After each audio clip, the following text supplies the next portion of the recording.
Fala, Dev, beleza? Na última aula a gente criou as categorias, agora a gente vai criar o nosso principal, que vai ser a tabela de produtos, beleza? Vamos trabalhar com relacionamentos, vamos fazer bem simples também, só uma rota de produtos para a gente modelar o nosso banco de dados antes de começar e aprender as coisas mais importantes de API.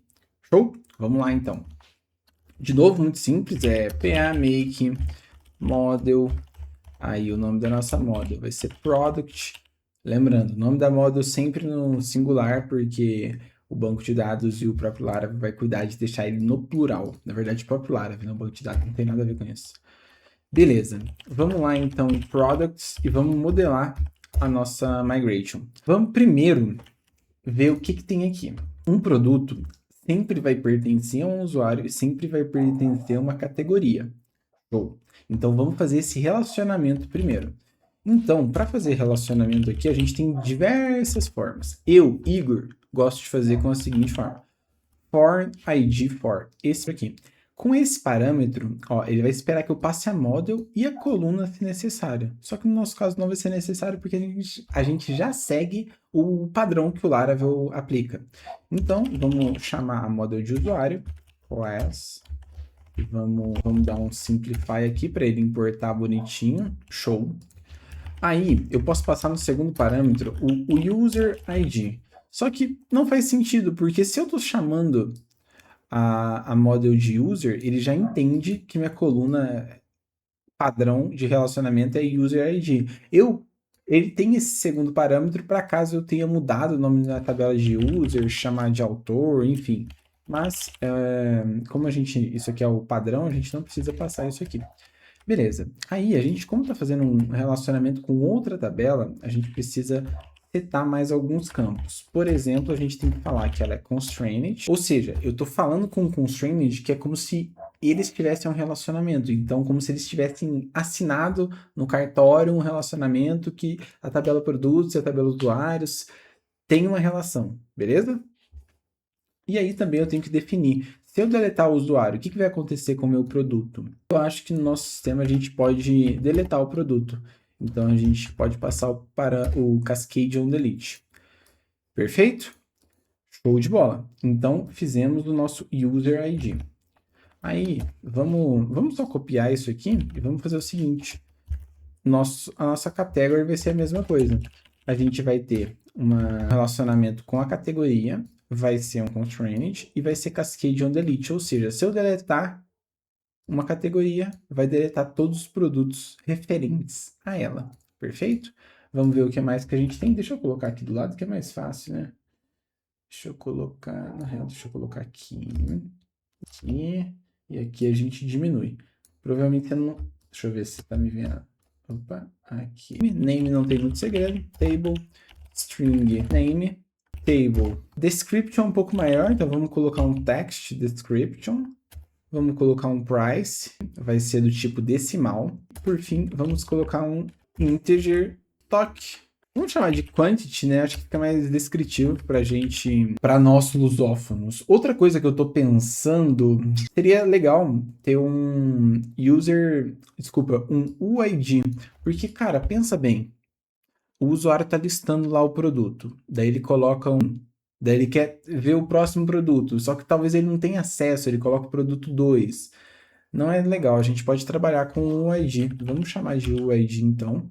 O nome dele vai ser ID e vai ser primary. Perfeito. Criamos a nossa migration. Vamos agora vir em product. Vamos criar a nossa model. Vamos lá. Fillable. Quais campos que são fillable? Name, description, price. É quantity que a gente está chamando mesmo? Quantity, name, description, price, quantity, user ID, category ID. Legal. Só que eu gosto de colocar sempre meus projetos, vocês vão ver esse padrão, que sempre que é user ID, alguma coisa ID, eu gosto de colocar no início. Nada importa, mas eu gosto de fazer dessa forma. Legal. A gente também vai ter que dar um cast, então vamos colocar um protected cast. Alguns dados vão ter que ser casteados, como o price. Beleza, perfeito. Vamos agora para factory.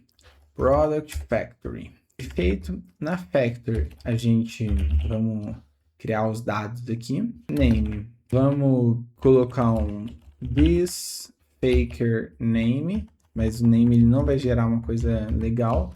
Vamos colocar words, 2 palavras e como true. Description, vamos colocar uma sentença. O price, a gente tem no fake a gente tem o random float. E aqui no primeiro parâmetro a gente passa 2, que são as decimais. O mínimo vai ser 10 e o máximo, sei lá, 50. Toque, eu acho que isso aqui é um legal também, que ele tá pegando um número aleatório de 0 a 100. Bacana.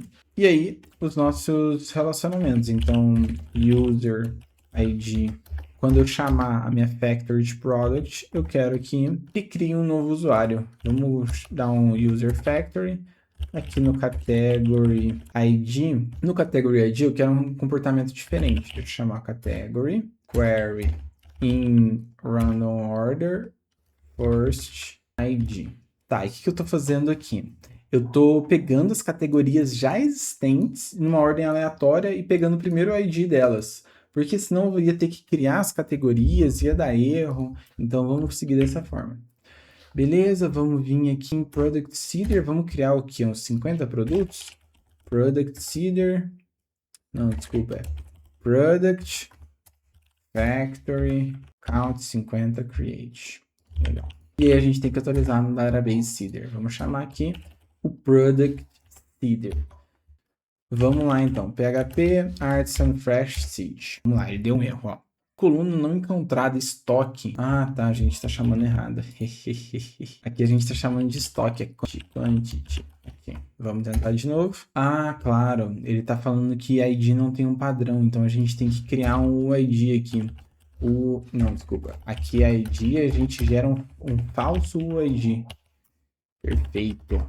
Acho que agora vai. Show. Vamos ver o banco de dados, vamos atualizar aqui e criou pra gente o products. Tá criando vários. Cara, eu acho que não tá legal isso aqui. Vamos passar sempre um. Usuário, não vamos criar um monte de usuário, não. Vamos pegar só um usuário e era isso. Tá, tô rodando de novo. Agora vai ser sempre pro usuário 1, que é a gente, né? Se a gente vir aqui em usuários, é a gente. Perfeito, para várias categorias, com os nomes aqui, a descrição, o preço e a quantidade. Perfeito. Aí, para a gente trabalhar com relacionamentos, a gente tem que criar os relacionamentos nas models. Então, vamos começar pelo product. Aí, o product se relaciona com 2 models, usuário e categoria. E qual que é o relacionamento entre eles? Um produto sempre pertence a um usuário. Então, vamos escrever isso aí. É tão simples quanto escrever isso mesmo. Public function user. Aí, ele é do tipo belongs to. E é um return this belongs to. Aí, no segundo parâmetro, eu posso passar a chave estrangeira, mas como, de novo, a gente está seguindo o padrão, a gente não precisa passar user ID, porque a gente está seguindo o padrão do Laravel. Então, isso aqui é desnecessário. Beleza? Então, um usuário e um produto pertence a uma categoria também. Então, public function category belongs to, return belongs to. Perfeito.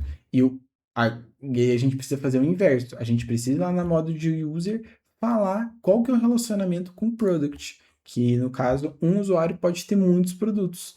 Então vamos vir aqui. Public function products vai ser do tipo has many. Ele já trouxe pra gente. Por quê? Porque um usuário pode ter muitos produtos. Então vai ser um return this has many. Eu tenho que importar aqui. Show de bola. E a gente pode copiar isso aqui e colocar lá no category. Por quê? Porque uma categoria também pode ter muitos produtos. Perfeito. Feito, então. Aí, a gente criou a model, criou tudo. Vamos agora criar o controller para a gente chamar as nossas rotas de API. Beleza? Vamos dar um controller. Aqui a gente chama de product controller. Legal. Vamos lá no nosso arquivo de API e vamos copiar. Vamos copiar e vamos colocar aqui, ó. Products. A gente cola o nome de products. E ao invés de chamar o category controller, a gente chama o product controller. Vamos simplificar a importação. Legal. Então, na rota /products, a gente tem o método index, que vai ter esse name aqui. Então, se a gente entrar aqui, é bem simples, a gente só tem que trazer esses produtos pra gente, beleza? Vai ser product all, vamos dar um return, new JSON response, e aqui a gente passa. A gente está seguindo o padrão de success, né? Success true, e o data products. 1, 2, 3, 4. Tá. Então, se a gente vir aqui, criar uma nova pasta, chamar de products, e a gente duplicar esse cara, chamar de products, vamos colocar esse cara aqui embaixo, vamos mudar o nome da rota para products, e bater nessa rota, ele vai falar que não estão autenticados. Tá, vamos se autenticar então. Não estou autenticado? Token. Ah, claro que a gente não está autenticado. A gente rodou o Database Seeder, então ele apagou todos os registros do nosso banco de dados. Vamos logar de novo. Beleza. Base Environment, vamos colocar aqui o nosso novo token. E se a gente bater aqui em categorias, ele vai trazer as categorias para a gente. E se a gente bater em produtos, ele vai trazer todos os produtos para a gente. Porém, tem um problema que é o seguinte. Na verdade, tem dois problemas. O primeiro problema é que, tá vendo que ele tá chamando, tá falando user ID, daí quem tá consumindo essa API ia ter que bater na rota de usuário e ver quem que é o user ID 1, bater na rota de categoria, ver quem que é category 5. Isso aqui não é legal, né? Além de pesar o nosso sistema, porque ele vai bater lá, também tem o problema de que não é bom para ele, né? Além de que a gente não tá fazendo isso de forma performática. Então, aqui no Products, a gente consegue passar outro parâmetro que vai ser o with. Eu gosto sempre de colocar um query antes, query with, e aqui a gente passa os relacionamentos que a gente tem. Então a gente passa category e user. Só que daí a gente, como é mais de um dado, a gente tem que colocar dentro de um array e que dá um get. Beleza. Vamos ver como que ele está retornando para a gente agora. Ele está trazendo user ID, só que agora ele está trazendo também dessa forma aqui. E a gente pode padronizar isso aqui, né? A gente pode melhorar isso aqui. Mas talvez a gente queira esconder esses campos aqui, a gente queira não mostrar isso aqui. Isso a gente vai entender como a gente vai melhorar isso depois. A gente talvez não queira mostrar esses dados aqui, enfim, a gente vai entender e melhorar esse retorno depois, beleza? Primeiro, é importante que vocês saibam que tem como a gente melhorar isso aqui. E se a gente vê também, o nosso ID está problemático, porque tá vendo que ele está passando 2 e aqui nosso banco de dados está diferente? Por que isso acontece? Foi um erro meu. Porque quando a gente está trabalhando com o ID no Laravel, ele fala que a gente tem que passar uma trait chamada has o UID. Então, é isso. A gente tem que passar essa trait aqui. Show de bolas. Com essa trait, quando a gente bater na rota, agora ele está passando como de fato é esse índice para a gente. Perfeito?